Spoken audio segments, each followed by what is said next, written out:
we talk about past perfect continue. But friends, whenever you get time, you can watch my previous video so you can better way to understand tenses grammar in a Gujarati.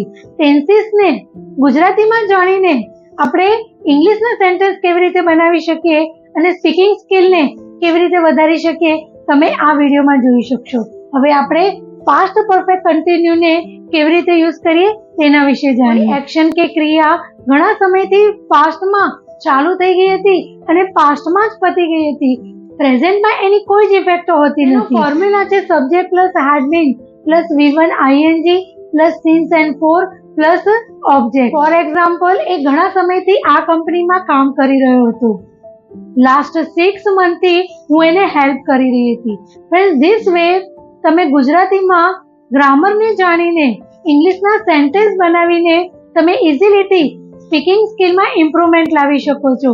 Friends, આ જ રીતે future ટેન્સને ગુજરાતીમાં જાણવા માટે follow me.